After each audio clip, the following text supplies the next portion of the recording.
지난주에 테슬라 한번 짧게 한번 언급하셨잖아요. 자율주행 관련해서. 네. 그거 보니까 언론 찾아보니까 음. 그 말씀하신 그 있잖아요. 이제 테슬라 자율주행이 음. 자율주행이 아니다. 자율주행이지. 근데 이제 자율주행인데 5단계가 아니다. 막 이런 얘기 하셨잖아요. 그러니까 실제로 그런 기사가 또 있더라고. 독일 같은 경우 그랬던 것 같고. 그러니까 이게 그 자율주행이라는 단어를 쓰는 거에 이제 조금 문제가 있지. 문제가 좀 있고 그 부분에 대해서 이제 지난주에 시간이 좀 없어서 너무 네. 간단히 좀 이야기한 부분도 있고 이번 주에 그 테슬라가 저 2분기 실적을 발표를 했는데 4분기 연속으로 이제 흑자가 나서 사람들이 뭐 이제 S&P에 들어가네 마네 하는데 사실 여기 테슬라 흑자 난 거에도 조금 꼼수가 있어. 어떤 꼼수가 있나요? 그래서 그것도 이제 오늘 좀 설명을 할 겸 해가지고 테슬라 보충하는 시간을 좀 가지려고 하는데 먼저는 이제 지난주 이어가지고 그 테슬라 했던 이야기를 조금 다시 한번 해보면 사실 나는 지금 테슬라는 전기차 회사이지만 배터리가 중심인 회사라고 생각을 하거든. 그렇다고 배터리의 뭐 기술력이 엄청 앞서 있는 건 아니지만 어쨌든 배터리 중심의 전기차 회사고 지금 배터리가 가지고 있는 뭐 약점은 가격이나 뭐 수명, 충전 뭐 이런 게 있는데 어쨌든 네. 가격은 점점 빠르게 낮아지고 있고 네. 이 배터리 수명이 이제 점점 길어지고 있어서 올해 테슬라에서 이제 배터리 데이라는 걸 해서 뭐 발표를 뭐 160만 그 킬로미터인가 160만 마일인가 뭐 가는 이제 배터리를 발표를 한다는 거야. 그때 이슈 됐었잖아요. 그래서 그렇게 되면 보통 차들이 그 뭐 한 2, 30만 킬로 타면은 거의 뭐 이제 팔거나 아니면 그쵸, 폐차하거나 택시 이렇게 아닌 하는데 이상. 택시도 사실 막 50만까지도 못 가. 그 전에 달달달달 되겠죠. 그러니까. 근데 이제 160만으로 만든다고 하는 거는 기존에 무슨 뭐 내연기관 그 마일수하고 이제 비교도 안 될 정도로 수명이 길어진다는 건데 네네.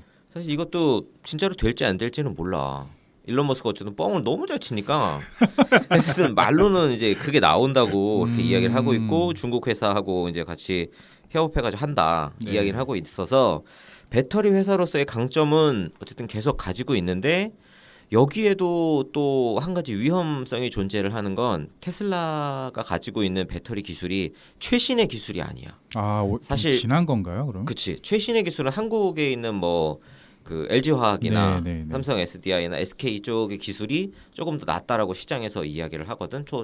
최신 기술이고.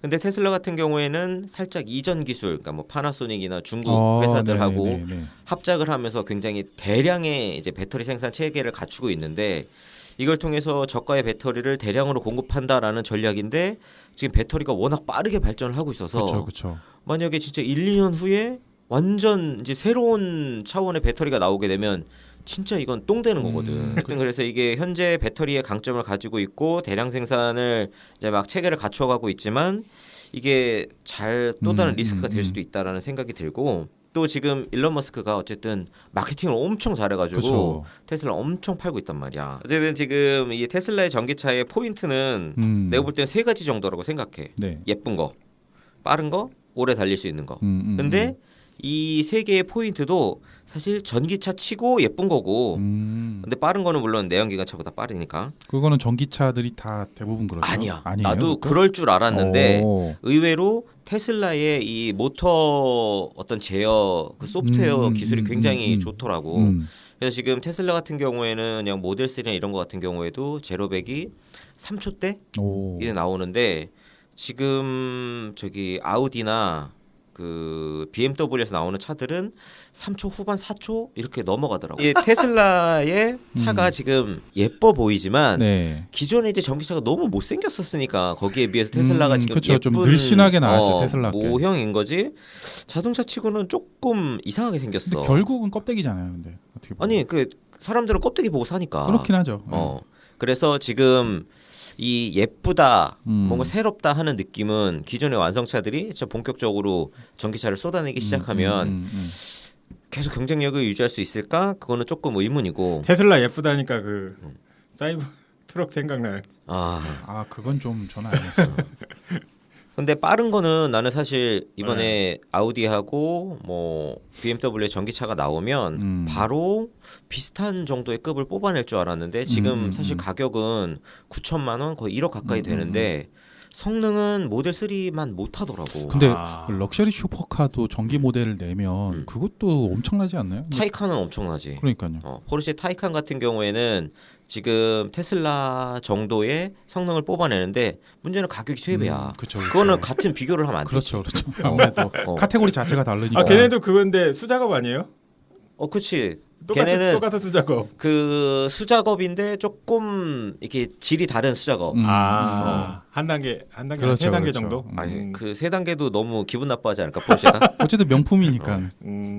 어쨌든 예쁜 것도 이제 내연기관 얼마 차들이 남지 본격적으로 않았다. 이 전기차를 만들기 시작하면 사실 그 유지하기 어려울 것 같고 하긴 빠른 거는 모터 관련 이 제어 기술이 생각보다 좋은 것 같아. 오. 그래서 이 부분은 오래 갈 것 같은데 문제는 이 테슬라는 자동차를 만드는 회사가 아니다 보니까 네. 모터 제어는 뭐 그 어떻게든 자기네가 가지고 있는 것 같은데 차량의 이 무게중심 설계나 이 조향에 있어서는 기존의 완성차 업체들의 그 기술력을 못 따라가요. 아무래도 차의 본질을 완전히 어.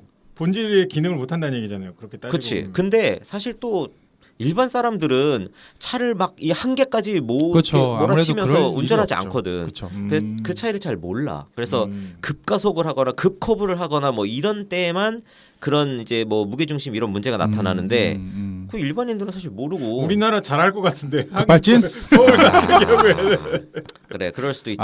거기. 근데 이게 그 보통 그 랠리 있잖아. 네. 경주하는 데에서 네네. 모델 서킷에서는, 3나 서킷에 들어가서 그 이 운전 그 선수들 네네. 레이서들이 하면 운전한 그 영상들을 보면 코너나 이런 거는 너무 불안하다는 거야. 무게 중심이 안 맞아서. 근데 토크가 그 모든 걸 다 그냥 씹어 먹어 버린대. 그래서 랩을 돌면 기록이 한 1초 정도는 빠르더라고. 와. 내연기관 거의 차보다 뭐 직선에서 다 만회해 버리겠네요. 직발에서 그냥 다 그 만회를 해버린다는 거야. 그래서 건데, 그 정도면. 이게 테슬라가 차량으로서 완성도가 높지는 않지만 이 토크 높은 걸로 그런 빠른 속도의 경쟁력을 엄청나게 가지고 있어서 확실히 전기차가 이 모터의 힘이 제가 그러니까.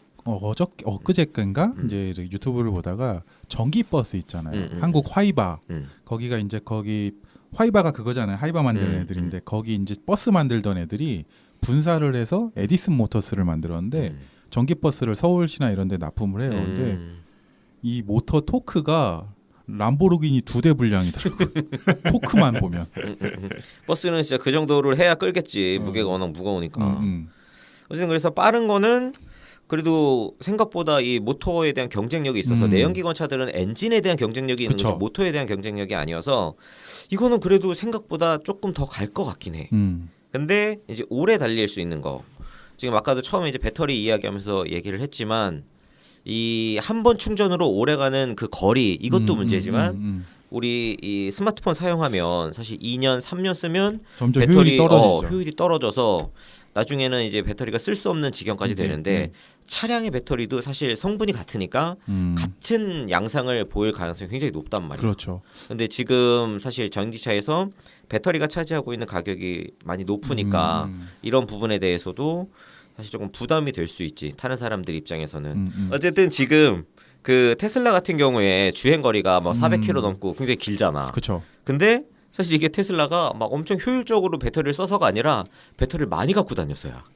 그동안 이제 밑에 이제 그 뭐죠 프레임 밑에 이제 까는 아니 내가 그거를 봤어요 이미지 엄청 깔았던 거 그래. 밑에다가 그러니까 그 사실 까는 거 배터리 한 1000개 갈고 다니는 건가? 더 되지. 그렇지 촘촘하게 쫙 깔아놓은 거잖아요. 근데 이게 사실 까는 것도 기술이야. 그러니까 무조건 많이 가지고 다녀서 할 수 있는 거면 다른 데들은 왜 안 해?라고 하면 다른 회사들은 그만큼 넣는 기술이 없는 거야. 그 반도체 적층 기술 같은 거구나. 약간.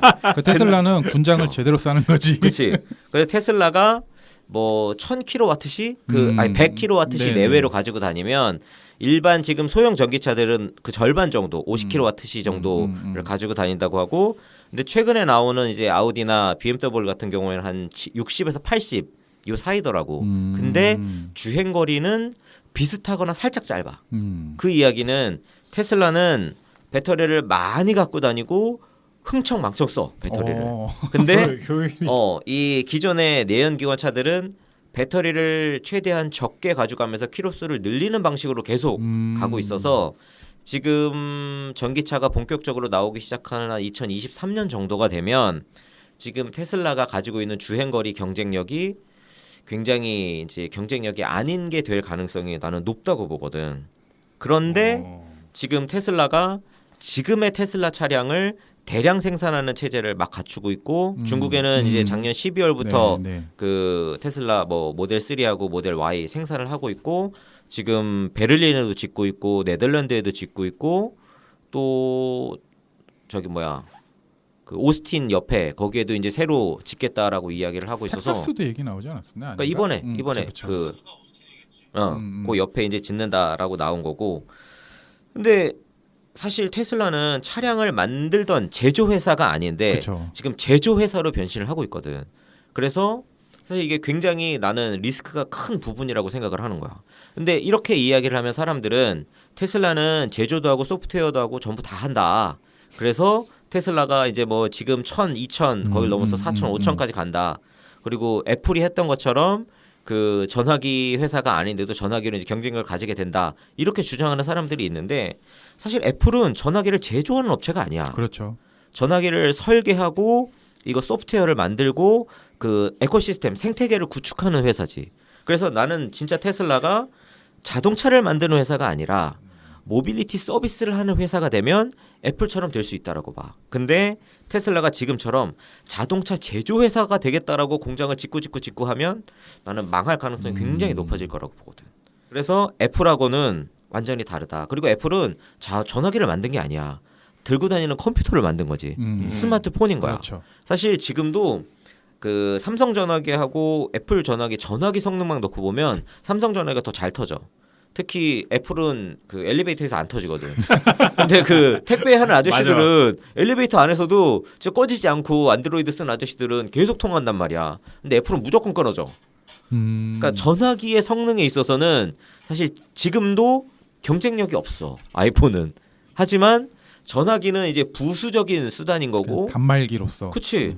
단말기로서 컴퓨터, 손에 들고 다니는 컴퓨터로서 경쟁력을 가졌기 때문에 애플이 아이폰이 살아남은 거고 테슬라도 자동차로서 승부를 보는 게 아니라 그 모빌리티 서비스 그쪽에 이제 치중을 해야지만 경쟁력을 가질 수 있는 건데 이게 지금 좀 방향이 틀렸다. 특히 이 모빌리티 서비스가 되려면 자율주행을 완성을 해야 되는데 테슬라의 이제 일론 머스크는 올해 그 5단계 간다. 로보택시 간다. 올해 안에. 간다. 지금 얘기를 하고 있는데 올해 이제 얼마 안 남았어. 아니 지금 5달 남았는데 어떻게 가려고 그런 거야? 근데 이제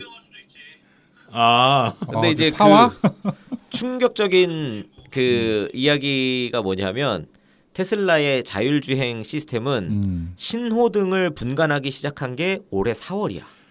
와. 그 전에는 신호등을 구분을 못했어. 아니 어떻게 다녔어? 전에 영상 자기들 그 공개할 때만 해도 뭐 되게 다 되는 것처럼 공개해놓고 신호등 구분한 게 올해라고요? 그러니까 올해 4월에 업데이트를 해서 그러니까 예전에 아예 못 봤던 건 아니지만 얘가 이 신호등에 대해서 확신을 못했던 거야. 신호등 이게 파란불이 빨간불이지. 그래서 신호등에서 굉장히 뭐 주춤한다거나 급브레이크를 밟는다거나 이런 여러 가지 문제점이 있어서 그 부분에 대해서는 기능들을 꺼놓고 있었는데 그걸 업데이트를 해서 정확도를 높였다 이렇게 이야기를 하는 거야. 그러니까 이제 신호등을 보기 시작한 눈인데 어떻게 5단계로 가? 그러니까. 아니 근데 원래 지금 외부에서 업체를 만약에 뭐 줍줍해가지고 돈 주고 산다고 그래도 그럴 만한 기술력이 가진 회사가 없잖아요 지금 일단은. 지금 이제 사실 자율주행 4단계까지는 완성한 회사들이 많아. 지금 모비라이나 그 누구야 1위 하는 웨이모 그다음에 현대가 그 인수한 앱티콘가 그 회사 이런 데들도 거의 이제 4단계를 완성을 했단 말이야. 그러니까 그런 데들은 운전자가 이렇게 앉아서 시내 주행하는 거를 다 이제 유튜브에 공개를 해놨어요. 그러니까 영상 봤어요. 근데 영상 봤는데 아직까지는 이게 스무스하게 움직이긴 하는데 이게 상용화하고 뭐 5단계까지 넘어갈 수 있는 그 단계는 아직 아닌 것 같던데. 지금 운전하는 거를 보면 이렇게 차가 임시 주차를 해서 차로를 막고 있으면 이 뒤에 있는 자율주행차가 이 차가 서 있는구나 아니면 앞으로 가는구나를 판단해서 이게 중앙선을 넘어서 지나가. 그러니까 거의 진짜 운전자하고 비슷하단 말이야. 그래서 지금 그 모비라이나 웨이모 같은 회사들은 사실상 자율주행이 가능해. 근데 문제는 이거를 왜 차를 그럼 가능한데 왜 안 팔아? 왜냐하면 이 라이다가 너무 비싸가지고 그쵸. 라이다가 지금 한 7,500만 원 정도 한다고 하고 이 라이다에 뭐 소프트웨어 들어가고 다른 옆에 부가 이것까지 다 하면 차 한 대에 대략 1억에서 한 2억 정도의 장비를 달아야 된다는 거야. 보조금 받아도 그 외에 불가능하겠네. 그 외에 비용까지 치면 전셋집 타고 다니는 건데. 그러니까. 전셋집. 그러면 이게 누가 사냐고 살 수가 없는 거야. 근데 테슬라에서는 야 그 일론 머스크가 라이다 쓰는 애들 다 망합니다 이러고 테슬라 자기는 그거 안 쓰죠? 라이다를 빼고 이제 카메라만으로 자율주행을 하겠다라고 이야기를 하고 있는 그걸로 건데 홍보를 많이 했었죠. 그렇지. 근데 사실 이게 뭐와 같냐면 카메라만 가지고 그 빅데이터를 모아서 자율주행을 하겠다라는 건 뭐와 비슷하냐면 눈이 잘 안 보이는 애가 있어. 얘를 데리고 손잡고 길을 엄청 다니는 거야. 그래서 100번 다니고 200번 다니고 300번 다니고 그래서 야 이제 알겠지. 눈 감고 가서 이제 아는 경험. 늙지. 그걸 하겠다는 거야. 이게 데이터를 모아서 인공 자율주행 할 수 있다라고 이야기하는 시만을 건 띄워야 되네. 그렇지. 이게 거의 그 데어데블 있잖아. 데어데블 훈련을 통해서 마스터하는 그런 정도의 수준의 훈련을 하면 할 수 있다 이야기하는 건데 근데 이게 사실 그전 같으면 절대 안 돼라고 이야기를 할 텐데 또 이세돌이 알파고한테 지는 걸 봤잖아. 그치. 막 바둑을 만판 두고 와가지고 어. 그 이세돌을 꼼짝못하게 이겨버리는 걸 보면 진짜 한 그 맹인이 길거리를 10,000년 동안 다니면 왜 이럴 수도 있을 것 같잖아. 10,000년 동안 다닌다고 생각을 하면 그래서 한편으로는 데이터가 워낙 출중하니까 어느 정도의 자율주행 단계를 높이는 건 가능할 수도 있는데 워낙 돌발 변수가 그렇죠. 많단 말이야. 그리고 지금은 보는 것만 해. 보는 거. 근데 차량 운전할 때는 소리도 들어야 되고 여러 가지로 더 그렇죠. 그 부가적으로 해야 될 부분이 많은데 그런 부분은 아직 아예 준비가 안 돼 있단 말이야. 또 자기 스스로 정비도 해야 되고 기름도 넣어야 되고 그러니까 이런 거를 하기에는 전혀 준비가 안 돼 있는 상황에서 그냥 5단계 로보택시 질러버리니까 이게 뭐 지르는 것까지도 좋아. 근데 지난주에도 얘기했지만 사람들이 자율주행 차니까 하고 이제 운전을 다 맡기고 자버린단 말이야. 그럼 이제 큰 사고가 나고 사망 사고 나고 그렇죠. 막 이렇게 하고 있는데 또 불구하고 뭐 안면인식 시스템이라든지 이런 거 전혀 넣지 않고 있거든. 게다가 배터리도 지금 같은 경우도 화재 사고도 있잖아요. 그렇지. 근데 그거는 뭐 큰 결함이라고 보기는 조금 어려운 것 같아 아직까지는. 왜냐하면 배터리 뭐 그 터지는 사고나 그런 거는 일반 전화기 이런 데서도 워낙 많이 있는 거고 그런 경우에 뭐 그 사례들이 있으니까. 근데 지금 일단 이런 좀 윤리적인 부분에서 나는 테슬라가 좀 문제가 있다라고 생각을 하거든. 그리고 그 부분에 대해서 일론 머스크는 어떻게 보면 그런 과감한 시도들이 기술을 발전시키고 미래를 앞당긴다라고 생각을 해서 그렇게 하고 있는 것 같은데 그 부분에 대해서는 뭐 시간이 지나고 나면 어떤 평가가 있겠지. 근데 나는 조금 비윤리적이다라고 생각을 하는 너무 거지. 이제 일종의 사람들을 심하게 이야기하면 마루타치가 그치. 취급하는 거네요. 근데 베타 테스터로 뭐 현대도 많이 하니까. 에디슨하고 좀 다른 건가요? 뭐 어떻게 테슬라는? 그러니까 그 일론 머스크는 에디슨하고 비교했을 때 약간 현대적인 에디슨 느낌이잖아요. 지 이렇게 만들고 한 거 보면.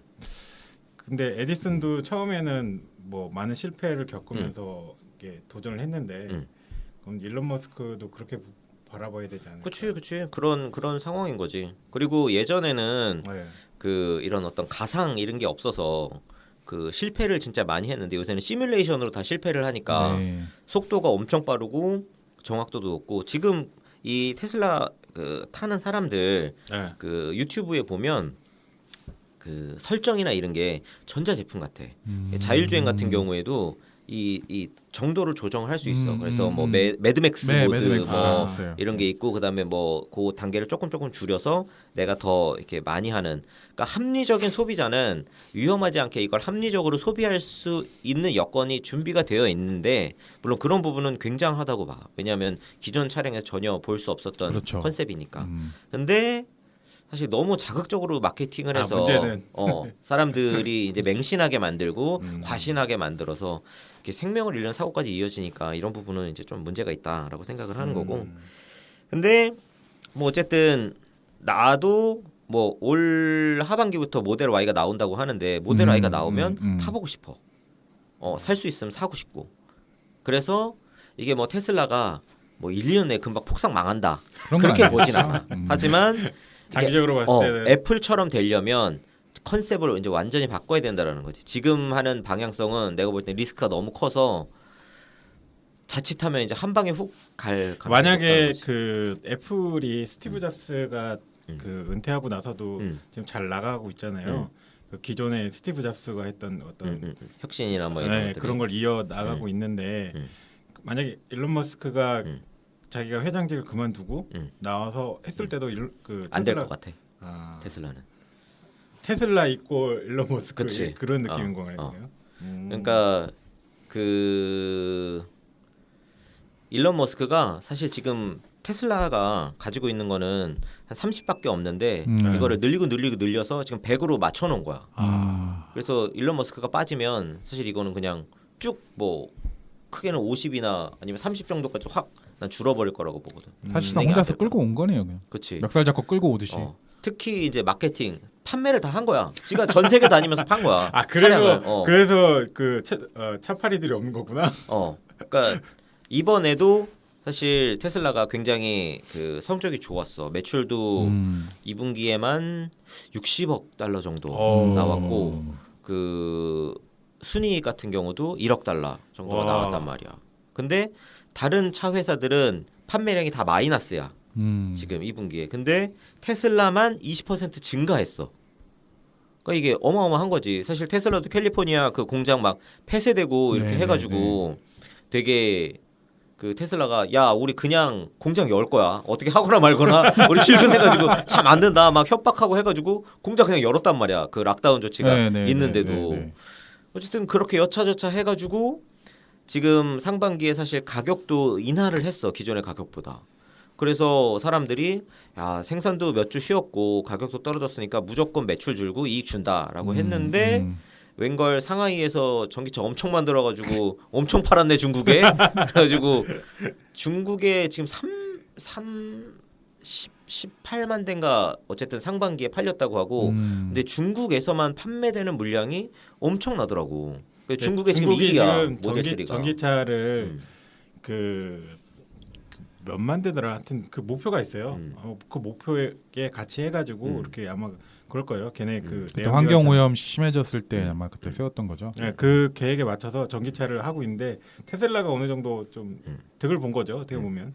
어쨌든 테슬라가 지금 판매량 1위더라고. 2019년도 기준으로 원래는 BYD하고 어디가 그 위에 있었어. 근데 테슬라가 2019년도에 이제 판매 1위로 올라가 버려서 깜짝 놀라봐야죠. 중국 시장을 잡는 전기차 회사가 전 세계 전기차 시장을 먹으니까 지금으로서는 테슬라가 뭐 압도적인 위치에 있는 이게 거지. 그래프를 보면 전기차 판매량 그래프를 보면 이렇게 각 나라마다 이제 누적된 그 대수가 있는데 이렇게 오다가 갑자기 맨 1등에서 쭉 올라가. 맞아. 테슬라가 그게 압도적이야. 중국이 거기인데 만약에 테슬라 거기서 1등했다면 테슬라 실적이 그만큼 많이 올라간 거죠. 어쨌든 이번에 그 지난 2019년 3분기부터 해서 4분기 연속으로 흑자를 냈어. 네. 그래서 이 4분기 연속 흑자를 하면 이 S&P 500에 들어가는 여러 조건들이 있는데 사실 테슬라가 이 흑자를 못 내가지고 못 들어가고 있었는데 4분기 연속 흑자를 내면서 이제 S&P 500에 들어갈 수 있겠다라고 해서 사람들이 막 기대에 부풀어 있었는데 폭락을 했네. 그래가지고 어쨌든 사람들이 좀 멘붕에 빠져 있는데 기술주들이 다 폭락을 했어. 다 성적들도 괜찮았는데도 불구하고 이게 폭락을 한 게 아마 이제 기술주에 대한 이미 시장의 심리가 그 전에 반영이 돼서 가격이 이미 올라가 있는 상태고 그 결과를 확인하고 나서는 오히려 좀 빠진 것처럼 거품이 빠진 느낌. 보여지는 것 같고. 근데 지금 테슬라가 이번에 흑자를 낸 게 사실 차를 팔아서 영업이익을 내긴 했지만 순이익에서는 적자야. 무슨 이야기냐면 차를 만든 비용하고 판매한 비용에서는 이익을 냈지만 거기에 뭐 금융 비용이라든지 세금이라든지 여러 가지를 다 합치게 되면 마이너스야. 그런데도 이번에 그 1억 달러 이상의 흑자를 낸 건 얘네가 그 레귤레터리 크레딧, 그러니까 이게 탄소 배출권 판매를 해서 돈을 번 거야. 탄소 배출권을 근데 얼마나 팔았냐 하면 거의 5억 달러 정도를 팔았어. 그러니까 이 탄소 배출권 판매를 못했으면 한 3억, 4억 정도, 4억 달러 정도를 적자를 낸 건데 탄소 배출권을 팔아서 지금 흑자를 낸 거야, 순이익을. 그러면 탄소 배출권도 어쨌든 테슬라가 파는 건데 이게 그 테슬라의 그런 경쟁력이 아니냐라고 생각을 할 수 있는데 지금 테슬라가 탄소 배출권을 팔 수 있는 건 각 이 자동차 완성차 메이커들이 이 친환 그 탄소 배출권 평균 탄소 배출권 제한이 있어. 네네. 그래서 이 제한 이 탄소 배출권을 맞추려면 일정 비율 이상의 전기차를 팔아야 돼. 근데 지금 당장 뭐 이 전기차를 팔 수 있는 여건이 안 되면 팔 수가 없잖아. 그렇죠. 그러니까 테슬라한테 이 판매량 수치를 사오는 거야. 얘네가 이제 40만 대를 팔았습니다라고 하면 너네한테 10만 대 팔게. 대신 얼마 줘. 너네가 10만 대 판 거로 해. 하고 돈을 받는 거야. 테슬라는 어차피 다 전기차니까 그렇죠. 이게 빵이야. 탄소 배출이. 그렇기 때문에 이걸 팔 수가 있는 거야. 그래서 이렇게 파는 게 그 여러 회사들이 만약에 요구를 하면 이 탄소 배출권의 가격이 이게 정액으로 정해져 있는 게 아니라 점점 올라간단 말이야. 시세에 따라 달라지겠네. 그래서 작년에는 시가야 시가. 이게 분기에 1억 달러 정도밖에 안 됐어. 근데 이게 4배가 뛴 거야. 그러니까 이번에 완전 대박이 난 거지. 그리고 내년에는 이 탄소 배출권에 대한 규제가 더 높아져서 아마 가격이 더 뛸 가능성이 있다라고 하는데 문제는 이제 올해서부터 완성차 업체들이 조금씩 전기차를 내기 시작해. 그리고 2023년 정도가 되면 이제 뭐 20 몇 정씩 낸단 말이야. 각 회사에서. 그렇게 되면 굳이 탄소 배출권을 살 이유가 없어지는 거야. 완성차 그렇죠. 업체들. 왜냐면 우리도 만들고 있으니까. 그러니까. 그렇게 되면 사실상 이 먼저 순이익을 뭔가 보조해 주던 이 수단이 없어지게 되는 거지. 그러면 2년 내에 테슬라가 자동차만 팔아서 순이익을 낼 수 있는 수준까지 올라가야 되는데 물론 뭐 많이 팔고 잘해서 잘하겠지. 내가 걱정할 건 아닌데 지금 야 테슬라가 이제 완전히 안정적으로 차를 판매해서 이득을 내는구나라는 건 아직 아니라는 거지. 그래서 이 그 흑자 낸 거에 대해서 좀 잘 봐야 될 그게 있고 판매 수가 그리고 너무 작아. 상반기에 지금 18만 대 정도 팔았는데 진짜 웬만한 그 완성차 회사 파는 거 치면 한 개 그 차 정도 안 돼. 그러니까요. 심하게 얘기하면. 그렇죠. 그러니까 토요타 폭파 같은 경우에는 1년에 한 1,000만 대씩 판단 맞아요. 말이야. 현대도 한 700만 대 정도 팔고 현대도 많이 팔 때는 막 900만 대 가까이 갔었단 말이야. 근데 지금 뭐 숫자가 한 10분의 1 이 정도밖에 안 되니까 너무 작지. 그리고 거기다 수제로 해. 근데 이게 지금 중국 공장 그 모습이 나왔는데 중국 공장은 사실 그 자동화가 어느 정도 됐어. 일반 공장하고 비슷하게 이렇게 쭉 레일 타고 가면서 자기가 용접하고 막 쭉 해서 그리고 일반 자동차 회사들도 사실 로봇을 쓰지만 뭐 일부 사람이 조립이나 손이 들어가죠. 그래서 그런 수준하고 좀 비슷하게 가는 것 같은데 이제 아직까지도 뭐 단차라든지 조립의 문제, 특히 뭐 볼트가 안 조여지고 나오는 차가 있고, 그래서 이게 차가. 심각하거든. 그래서 내가 볼 때는 테슬라가 계속 자동차를 이렇게 공장을 확장하고 하는 게 굉장히 리스크가 크고 위험이 높다고 생각해. 그래서 나는 차라리 외주를 주는 게 좋아 보이는데, 애플처럼. 근데 이게 처음에 그런 시도를 했었던 것 같아. 벤츠하고도 그 이제 지분 그 투자를 네네. 했었고 토요타하고도 지분 투자를 했었고 그래서 아마 그쪽에 완성차 뭐 설계라든지 이 프레임이라든지 뭐라든지 제조에 대한 노하우라든지 합작 회사 설립 같은 것들을 고민했었던 것 같은데 이게 잘 안 됐던 것 같아.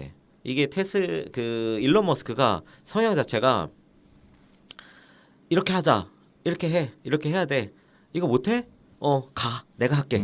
이런 그게 있어. 뭔가 좀 협의를 통해서 좀 이렇게 서로 한번 밀당도 좀 하고 이런 게 아니라 나는 할 수 있는데 넌 왜 못하냐 됐어, 이거야. 딴 애랑 할게. 나 혼자 하든지. 그냥 이런 식으로. 그러니까 이게 유명한 그 사례가 있는데 일론 머스크가 그 아이언맨의 페퍼포츠처럼 네. 여자 비서가 있었대. 그래가지고 옆에서 이제 사람들하고의 관계 이런 것도 일론 머스크가 워낙 좀 사이코 같으니까 그러니까 맞춰주고 이렇게 하는 사람이 있었는데 어느 날 이제 이 비서가 너무 일도 고되고 나 이제 대우를 조금 그 더 올려달라라고 이야기를 했더니 일론 머스크가 그래 그러면 정말 너가 얼마나 역할을 하고 있는지 한번 시험을 해볼게. 2주 동안 휴가를 가. 그래서 휴가를 갔다 왔을 때 내가 엉망이 되어 있으면 대우를 좀 더 높여줄게. 근데 아무 문제가 없으면 넌 해고야. 그래서 2주 동안 휴가를 보내고 왔는데 잘 돌아가는 거야. 해고? 해고. 그래서 잘랐다는 거야. 거의 트럼프처럼 약간 좀 이상하네. 그래서 아마 기존의 회사들하고도 어렵지만 내가 하면 할 수 있을 것 같은데 라는 심정으로 아마 혼자 지금 막 일을 벌려놨겠네요. 지금. 하고 있는 상황인 것 같아서 이 상태는 조금 리스크가 크지 않을까. 어쨌든 그래서 나는 지금 이 테슬라가 나도 호감을 가지고 있는 회사고 거기서 나오는 차를 타보고 싶지만 앞으로 3년 후, 5년 후 그때도 정말 지금처럼 경쟁력을 가지고 있는 회사일까라는 데에는 물음표가 굉장히 큰 상황인 것 같아. 그래서 이거는 뭐 테슬라 주식을 사라 마라 이 얘기는 아니지만 나는 테슬라 차는 사보고 싶고 타보고 싶지만 주식은 안 살 것 같아. 삼바 주식을 오히려. 테슬라 관련해서 근데 저는 궁금한 게 네. 자율주행 하니까 요번에 네. 우리나라에서도 한국판 유지를 이제 시행하지 않습니까? 네. 그러면서 이제 AI 칩을 이제 우리 삼성하고 이런 쪽에다 지금 맡겨가지고 개발을 하는데 네. 저는 이렇게 한국판 유지를 잘 될 거라 생각은 하진 않아요. 네.